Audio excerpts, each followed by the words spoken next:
Most of that sun.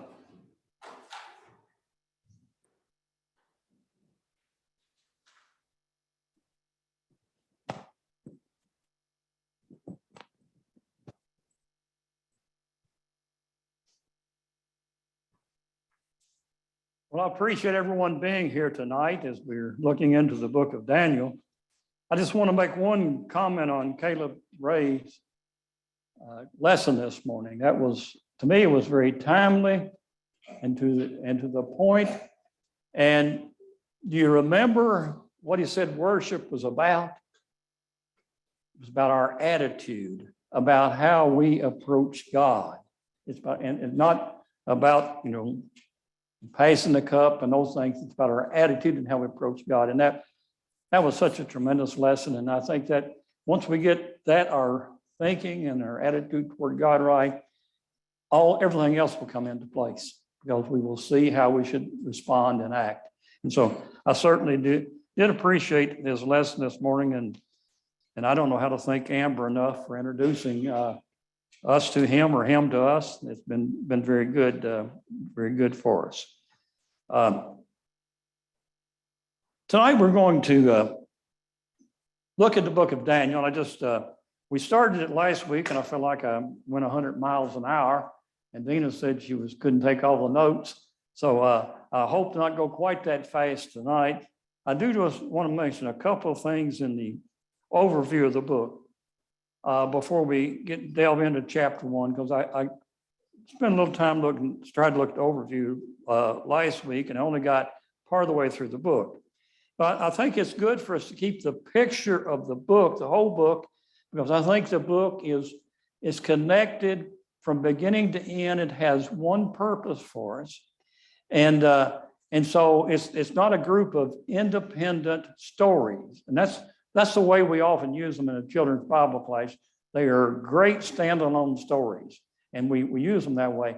But they are all interconnected to get the message that God wants us to have. Chapter 1, of course, is an introduction from the perspective that it gives us the situation that these children of God find themselves in, and they're in a situation that is not good, but it's not their fault. It was someone else's fault that they ended up in captivity. But these people are faithful children of God.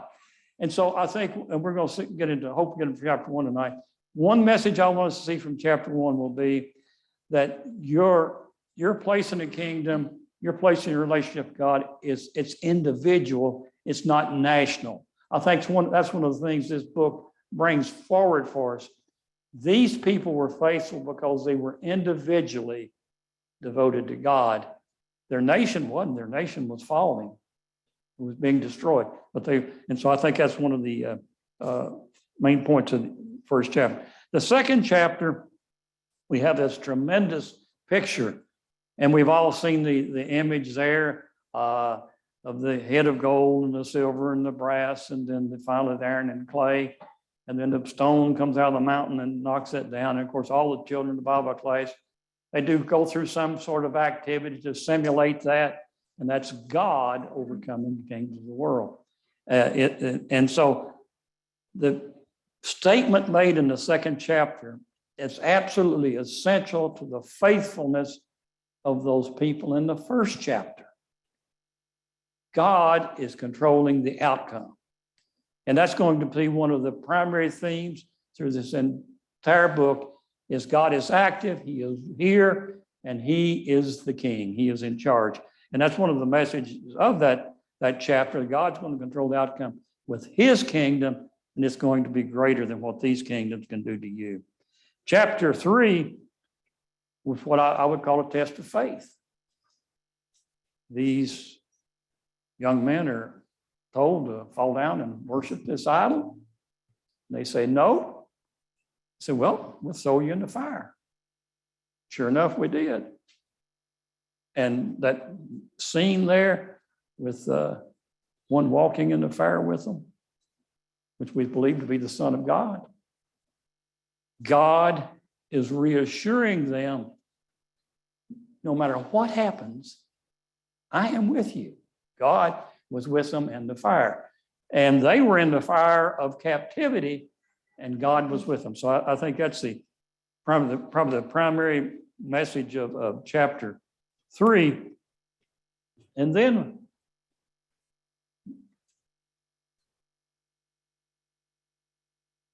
we get to what I skipped through these here, get to chapter 3. We had the fire. We get to chapters 4 and 5. 4 and 5 show what proud kings do. They set themselves above everybody else, and they demand everybody else serve them or worship them. That's not just proud kings. That is proud, not just these two proud kings. That's all kingdoms of the world, leaders of the world, set themselves up in an elevated position, even above God. But God can humble the proud. That's a message of chapter 4 and 5. And we're going to see those two. One of them, Nebuchadnezzar, repents. Belshazzar says, in your face, God, and he pays the price for that. And so one is pride humbled. God is gracious. He humbles the proud and is gracious, the one who repents. And God, he judges the proud that does not, the arrogant that does not repent. And I think that's an important message for people who are the children of Israel who are in captivity or trying to serve God. Things are not going well. God is going to take care of those arrogant leaders. Now, as we go through these lessons, I think we're going to see that there are many parallels in our day today, and we see those.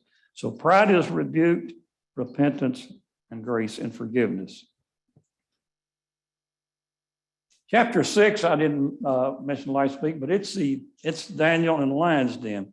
This chapter 6 is after the Babylonian Empire has failed, and now we're in the Persian Empire. The Medes are in charge. And we have the same thing of a king being proud and trying to have this statue worshipped, and Daniel ends up in the lion's den.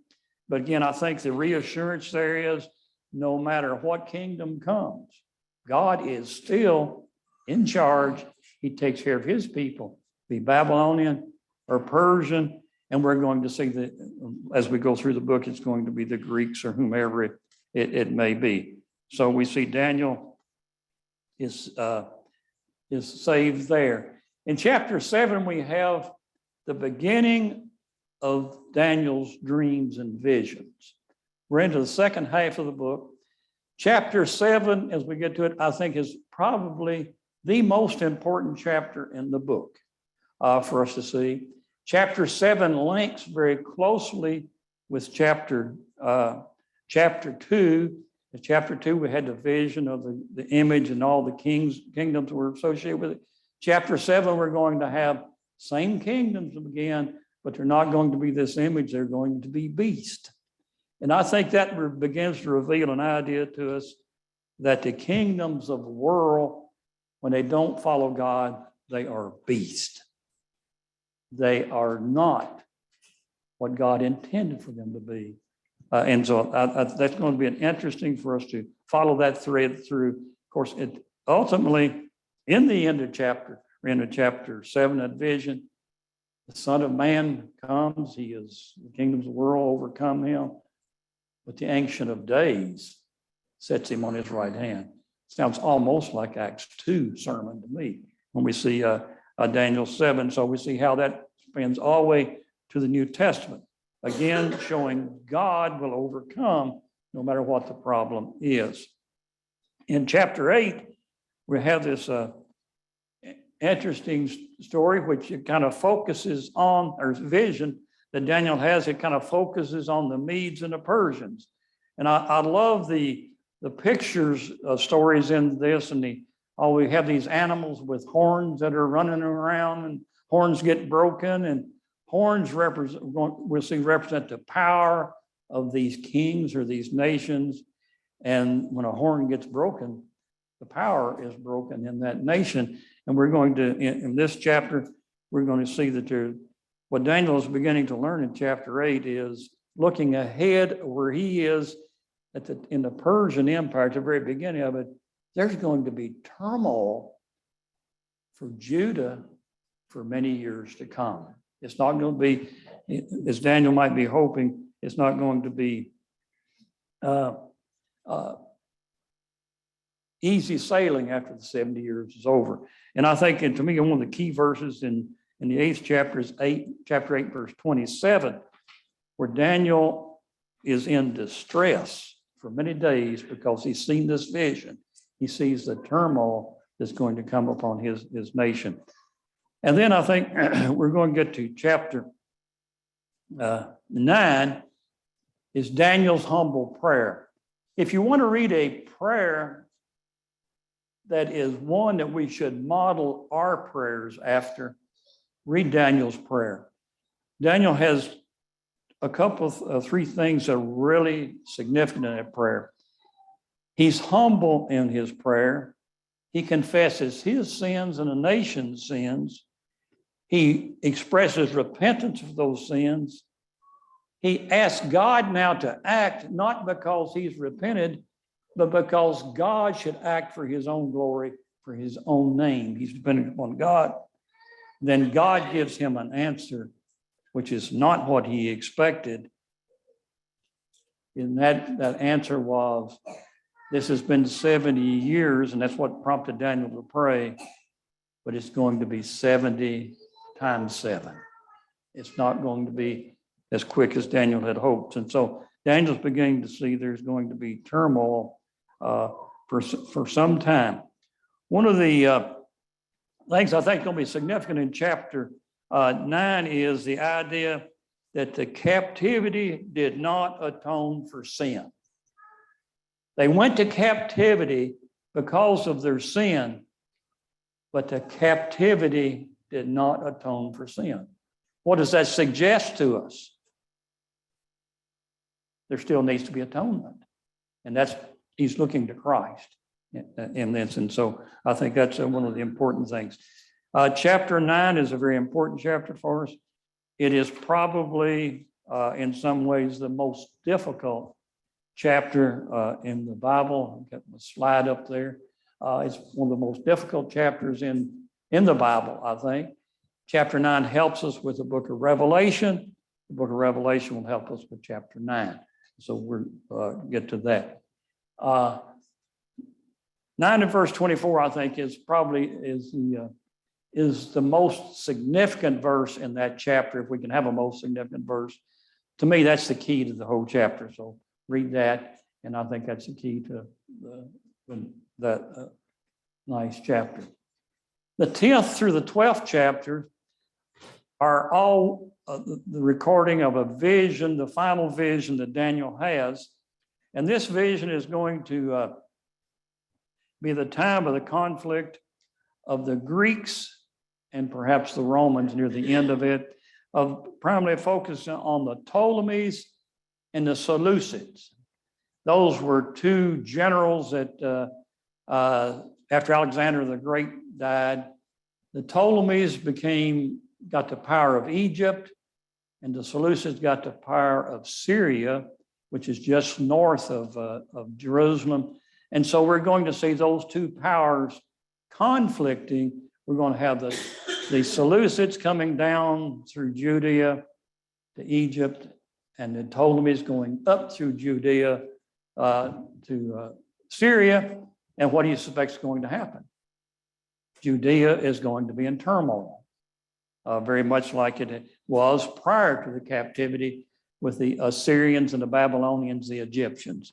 And so Daniel sees that there's going to be turmoil for some time, even after. And so it ends with the shattering of the power of the holy people.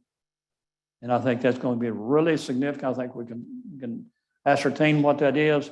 I think that's going to be important for us. So the book of Daniel is very important as a whole of taking us from the captivity of the Old Testament to Jesus Christ. Because it answers that, or it asks that question, make the question, that the captivity did not atone for sin. And so he's bringing us to Jesus Christ with the book of Daniel. And I think that's really going to be significant for us. Okay, get to the right page here. Yes, sir. Yes, thank you for that summary. And in that summary, it is a fulfillment of the promises that were made to David. Okay. And then in Psalm 89, follow-up, Psalm 110. And so the promises that eventually one would come from David's seed that would reign forever. And so, of course, that's long before the captivity. Well, now they're in captivity, and they've been taken over by this foreign nation, and many Jews are wondering, what about the promises to David? Okay. You know, that one would eventually come and rule forever from David's seed. And Daniel chapter 2, and the stone cut out without hands, and striking the other nations, God will establish a kingdom that will never be destroyed. And then the other visions, really, among other things, are assuring them that promise will be fulfilled. The promises to them. Yes. Okay. And I think it's important for us and for, to understand that that promise is not fulfilled through the Jewish nation. It's fulfilled through the Messiah, the Holy One. That's where the promise is. And that was really a stumbling block. But Daniel is given that message to be point to where the promise is going to be fulfilled through the Messiah, through that Holy One, the one, as we saw there in when the kingdoms of the earth crushed the Son of Man, the Ancient of Days takes him and sets him on his throne beside him. That's the fulfillment promise. And so that's what this book is really significant for us, as it takes us from the Old Testament to the time of Christ, and it deals with this period, but it's got the most writing about the time between the testaments that we can find. Most of the things, because the things about the Greeks and the Romans and the Persians, those are events that aren't recorded anywhere else in the Bible. We look for history, and so Daniel helps us on that as how. And one of the things, then we're going to go to chapter 1. God is controlling all of this. As you read through the book, I want you to notice how many times it said, God did this, God raised this king up, God raised that king up. God sets whomever he wills, even the least of men, it said, on the throne. So it's God who sets the leaders on the throne. And so God is in charge of history. God is in charge of the outcome of the earth. God is in charge of what is going to happen. And so if you have faith in God, he will take care of you. And that's the message of the book. And what we expect in a time of turmoil, that God is reassuring his people. Anything else before we kind of jump into the first chapter tonight?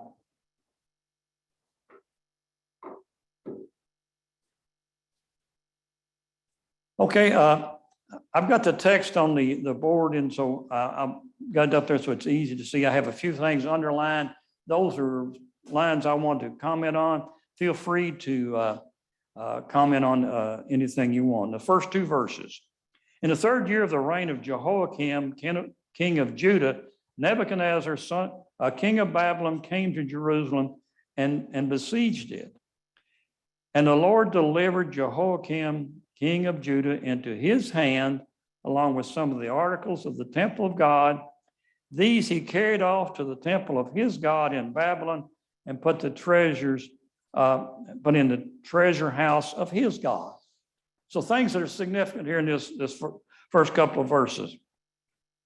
You remember last week we talked about that Pharaoh Necho had gone up to Carchemish, or had gone up to Megiddo, and Josiah had gone out and engaged Pharaoh Necho in battle. Josiah had been killed, the king of Judah, and then the Pharaoh Necho, the king of Egypt, came back down and set Jehoiakim, Josiah's son, on the throne to be a vassal.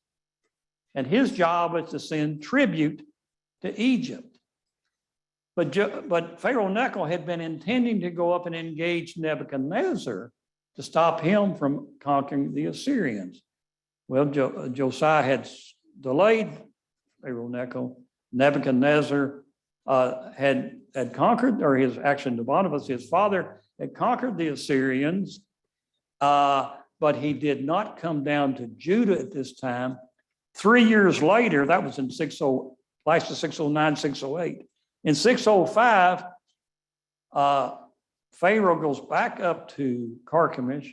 Nebuchadnezzar, the son of Nabonidus, he comes as general. He defeats Egypt, and he comes down and starts collecting tribute from all the subservient kingdoms that were subservient to Egypt. So once he defeats Egypt, he begins to claim their tribute.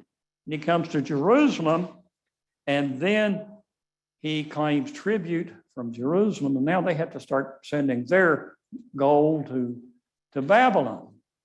In order to ensure that relationship, he takes these young people, we're going to see here in the verse, he takes them captive as his insurance back to Babylon. When Nebuchadnezzar came and conquered, at this time, he was not king. His father was still king in Babylon, but his father died while he was in Judea, and he hurriedly went back to claim the kingdom before somebody else could. So that may be why he did not do more destruction on his first trip. He hurriedly took these captives and goes back to Babylon with them. And so I want us to note here, it talks about the Lord delivered Jehoiakim, king of Judah, into Nebuchadnezzar's hand. It wasn't that Nebuchadnezzar, as I said, conquered Judah. The Lord delivered him into his hand. This is the Lord's in charge. And he delivered some of the articles from the temple of God. You think about the temple of God, and what's significant of Nebuchadnezzar taking articles out of the temple of God and taking them to his God's temple in Babylon?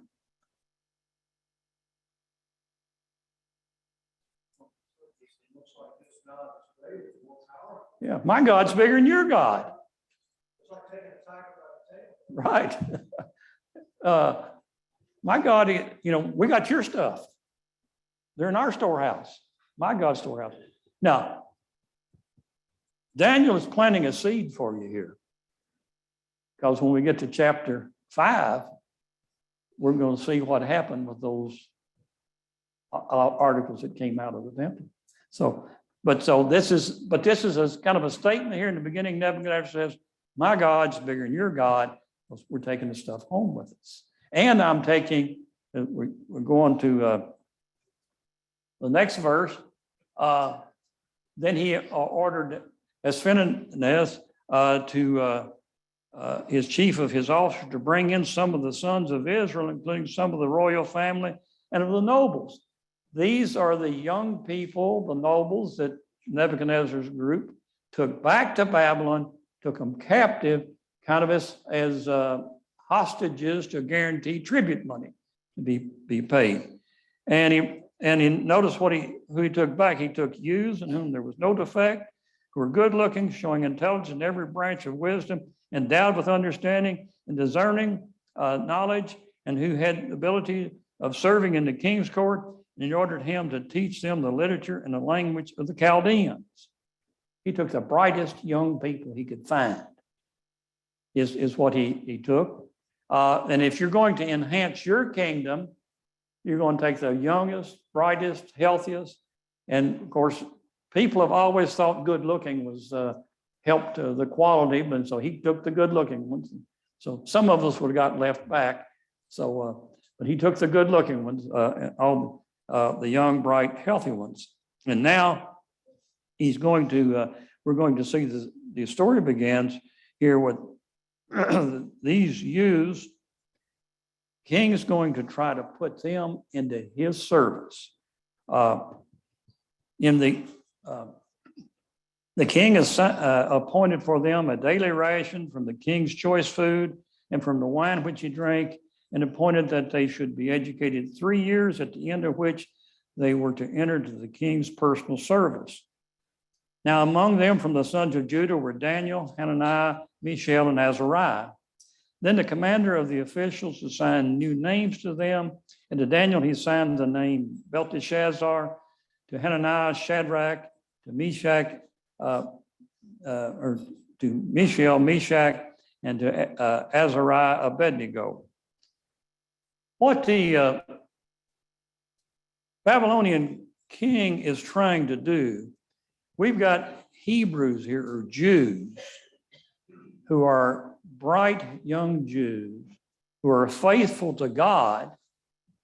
He is going to try to make Babylonians out of them who are no longer loyal to Judah and to Jehovah God, but are rather loyal to Marduk, his God, or his God is sometimes called Baal. I want us to see what he did here. He changed their names. And if they look at their names, Daniel has an EL and Mishael has an EL at the end of his name. An EL at the end of a Hebrew name means God, because you can see in the meaning of the name, God is judge, who is what God is for both of these. Then Hananiah and Azariah had an IAH at the end of their name. As you see, the name translated over here is, the Lord has been gracious and the Lord is my help. So it has a reference also to God. One calls him God, the other calls him Lord.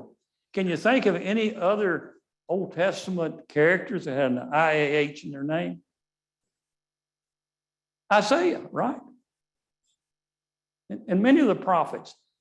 That meant that associated them with God or the Lord. And so all four of these young men have a Hebrew name that associates them with Jehovah God. Now, here's their Babylonian name. Baal, at the beginning of a Babylonian name, is the Babylonian god Baal, or Marduk. Marduk was his Babylonian name, but they incorporated Baal because that was the Canaanite god. And the Babylonians had over 2,000 gods. And so anytime they conquered a people, they just brought their gods into their system, is what they generally did. But Belteshazzar is Baal protects the king. So now it goes from God is my judge, I'm accountable for God, I'm a protector of the king. So he's changing the intent here. Shadrach is, I'm very fearful. The Lord has been gracious. Boy, is that a change in name? It's bringing him down where God had elevates us through grace. Meshach is, I am of little account. I'm a nobody. Whereas you look over here, who is what God is? You know, he's elevated by God. The Babylonian name brings him down. And finally, Abednego, servant of the shining one, Nebu. Nebu is one of their gods. And so now he's trying to take them from their relationship to Jehovah with their names to some relationship with the Babylonians to change their identity. And so I think that's significant for us to see with their names. Also, we know that he's going to feed them from the king's table. And he has these dainties and these food. And look at this next section here. It says, but Daniel made up his mind he would not defile himself with the king's choice food or with the wine which he drank. So he sought permission from the commander of the officials that he might not defile himself. Now God granted Daniel favor and compassion in the sight of the commander of the officials. And the commander of the officials said to Daniel, I'm afraid of my lord the king, who has appointed your food and your drink, for why should he see your faces looking more haggard than the youths who are your own age? Then you would make me forfeit my head to the king. A couple of things I want us to note here. Daniel resolved not to defile himself with the royal food. There's something about, Daniel and his friends have gone to this foreign country. They're going to live in this foreign country. They're going to work for the government in this foreign country. They're going to learn the language in this foreign country, and they accept all of that. But when it comes to this food here, there's something about this food that Daniel and his friends cannot accept. Daniel says, it will defile us. Now, there's a couple, three ideas I think that we can see from the Old Testament. One, we know that the Israelites had very specific laws on clean and unclean food. And as Adam taught us in the class when we studied Leviticus, the clean and unclean laws are about what? Holiness, being holy unto God. And so that could be one of the things that's influencing this. Some of this food may have come from an unclean source or an unclean nature. And Daniel and his three friends must be holy unto God, even though they're in Babylon, working for the Babylonian government. Yes, Dempsey. Yeah, you could change their name, but you couldn't change their faith. Right. And the Hebrew word for the youth here covers a broad range. But I suggest, they're probably teenagers. Right. They're very old, they're teenagers. Because Daniel lives through the Persian period, which takes you to 539. Right. And so from the time he comes into Babylon to 539, that's 66 years right there. 67 years, somewhere in there. And so you have to add years, however old he is, to that. So if he's 15, he's 81. When the Persians take over, he's 81 years old. He's an old man in that kind of life. So he's a teenager, and it's very, very commendable that he's set his mind to obey the Lord no matter what. And he doesn't wait on his friends to see what they're going to do. This is right. This is what I will do. It's predisposition based on faith. Change my name, but you're not going to change my faith. And I appreciate you mentioning that, because I'm good, they're called youths, and I'm glad Dempsey mentions that. These are high school seniors, maybe, or maybe a little younger than that. And they have an individual faith with God. They're not able to depend upon the priest at the temple. The temple they're no longer there. They are here where they are, and it's between them and their attitude toward God. Caleb's lesson this morning. These 4 young men individually have a relationship with God, and that's what this is about. So now we're going, and I think that's one of the things I see in the book of Daniel, where he's bringing the idea to emphasize to us, it's not about group religion. It's about individual devotion to God. And that's what we see in these individual young men. So perhaps it was unclean food. Perhaps it was food offered to idols. We don't know, and they could not have partaken of that because that would have honored the idols. Or perhaps to me, there's a little bit of a suggestion in this. The king wanted them to eat this. The king thought he could feed them better to make them wiser. Maybe there's a bit of the king's pride in that he thinks he can make these people better. And so whatever the element was there, Daniel was going to depend upon God and his devotion to God, and not depend upon the king for what the outcome of his life. And I think that's important for us to see.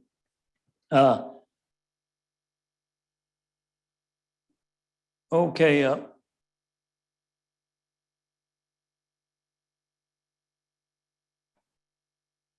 Something else I think is significant here, Daniel asked the chief official for permission. He didn't jump up and start a demonstration. He was polite and asked and explained that he needed to not do that. He asked for permission. God, again, we're going to see, I'm going to try to underline every one of these. God caused the official to have compassion on Daniel. So I don't know how this interaction took place with God, but God had an influence on the situation, which is his providence or what. Many of these times I don't think are miraculous events, but God works through his providence. And so they were polite and they asked, and God caused them to have favor and compassion. The big concern, of course, of the official was his head. That's one thing about working for these kings of this era. It did not take them long to make a decision. And they can make a drastic decision if you violated any of their word. We see that in the book of Esther, where everybody was afraid to go and see the king if he hadn't been invited. And we see that here. This administrator here knew that Nebuchadnezzar could have his head cut off if he did not follow the king's orders. And so they're really in a precarious position, and is what we find themselves. So the king would have my head because of you. And he's afraid that he didn't know if it's going to work or not. And he's concerned about if this is not going to work, what it's going to be like for him. Then Daniel then said to the guard whom the chief officer had appointed over Daniel, Hananiah, Mishael, and Azariah, please test your servants for 10 days. Give us nothing but vegetables to eat and water to drink. Then compare our appearance with that of the young men who eat the royal food and treat your servants in accordance with what you see. So he agreed to this and tested them for 10 days. Daniel makes a proposal here, and I think his proposal is based upon a comparison of the royal food and the vegetables. And so that's partly what makes me think that the food that the king had set before them had something to do with the Babylonian indulgences. You know, they drank wine and all kinds of indulged themselves, and thinking that through indulging themselves, then they could be better, and definitely you could get fatter sometimes by indulging yourself. But Daniel was seeing that through a moderate eating of healthy food, that he would depend upon God for his wisdom and his strength. And that's a test. Now, it's not the guard over them. He doesn't know. He's concerned about his head, but at least God gave him compassion, and he gave Daniel and his friends an opportunity. And of course, the opportunity bore out, we're going to see here, for Daniel and his friends' benefit. One thing that some people comment on is 10 days. We're going to see this idea of 10 several times in the book of Daniel. And I don't know if you could eat one kind of food for 10 days and be more healthy rather than eating a long-term diet of vegetables.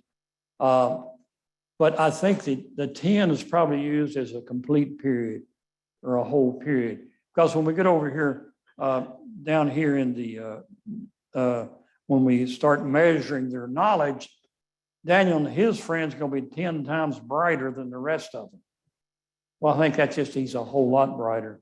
And so I think that whether it be 10 literal days or a period of time that's sufficient to see what the results were going to be, Daniel had faith that he could eat the healthy vegetables as God provided according to the law of God, to the holiness of God, and he could survive and look just as good or better than those who indulged themselves in the king's dainties. Yes.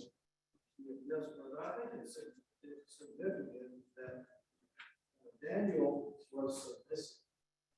You know, he was not arrogant Yes. about this. He was not rude. He doesn't have this attitude. I don't have to do this. I don't have to listen to you.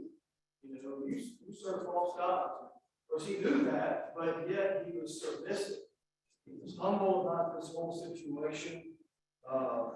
He shows, respect.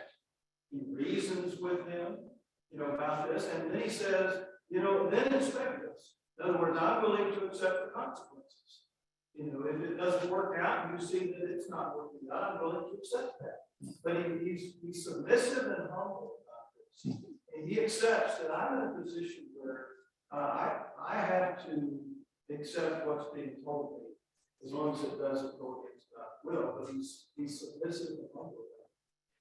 And he has enough faith, that's why I say there's something about this food that would have polluted him as far as his holiness was concerned. But he has enough faith that if he follows the instruction from God, that he will be healthy and what God would have him to be. Now, this may be a lesson on being a vegetarian. How many of you are going to take this up tonight? Well, I do think, though, it's possible to miss the application here, but let's think about Jews having so many dietary regulations, things that could be. Right. When you get to the New Testament, and they're actually trying to decide whether or not to bind the oath law on the Gentiles, and they come up and say, no, you don't bind the oath law on the Gentiles. But this tells them not to eat things that are sacrificed to idols and not to eat blood. Right. So even in the New Testament, there are things that you don't put in, it's will of God, you not put in your body. You can also talk about gluttony. It's just because it's good to eat something doesn't mean it's right, that it's not a sin to eat too much of it. So even now, when you think about things sacrificed to idols, eating the blood, eating the excess, there are things that it's sinful to put into our mouths. So, we have to have the same attitude as Daniel and not say, well, that's just silly. What does it matter what I eat? It doesn't matter. Daniel was the word, I think the key word for Daniel was, I'm not going to defile myself. And defile has to do with bringing a reflection or reproach on your relationship with God. Now, and so we don't have to know specifically what was wrong with this food, but there was something that Daniel could observe that would have interfered with his holy relationship with God. And so if we've got something in our life, it didn't have to be food, it could be anything in our life. And I'm thinking, Mike, that's a whole sermon right there. We don't want to defile ourselves with the ways of the world because it would interfere with our relationship with God. And that's basically what Daniel was doing. But it was something about food in this case that would have defiled him. But as Dempsey says, he was respectful. He was listened to them, and he made the request. And he had faith in God. And of course, we know at the end of the 10 days, they looked healthier and better and nourished than any of the young men who ate the royal food. So the guard took away their choice food and the wine, and they were to drink and gave them vegetables instead. So once the guard was given these guys are looking better, well, my head's going to be in better shape if I take better looking guys to the king, right? So he's now all in favor of it. But faith on their part. To these 4 young men, God gave knowledge and understanding of all kinds of literature and learning, and Daniel could understand visions and dreams of all kinds. And so what we have here, the king was trying to train young people to be servants in his kingdom. He was going to train them by his methods, which included his food, changing their names, and teaching them all kinds of literature and knowledge of their era. But there were some things they could not accept because it would defile them. But God was with them, and whenever they stuck with God, they came out looking better and smarter than everybody else. God did that for them. protect them, take care of them. Just a bit about the education they got. They probably got a pretty good college education because they were 3 years in this. And some of the things that the Babylonians and the Chaldeans, they already knew algebra long before the Europeans knew algebra. They have found cuneiform tablets that had the Pythagorean theorem on it, which is 1,000 years before Pythagoras. Now you think about, this is the education Daniel is friend. They were great astronomers. There was a library that had 22,000 cuneiform tablets. Cuneiform was the common written language. There was a library of 22,000. So they had the materials and the knowledge to train these young men. And if you think about, where did the wise men come from when Jesus was born, and what had they been watching? They came from the east, and they'd been watching the stars. They were astronomers who had been watching the stars. Now, one other thing, they were astrologers too, and they did not necessarily believe in Jehovah God, but they were astrologers, and they tried to make meanings out of the locations and the shapes of the planets and the stars and that. But so Daniel and the young men got a great education, but they excelled because God was with them. And so we take 4 young men, or righteous young men, put them in a foreign country. They have faith in God. God is with them. That's the message of the first chapter of Daniel. God is with you. You stay with God. Okay. Any other thoughts here? I'm just leave time's up. Okay, let's have a prayer, and Nate, would you lead us in prayer?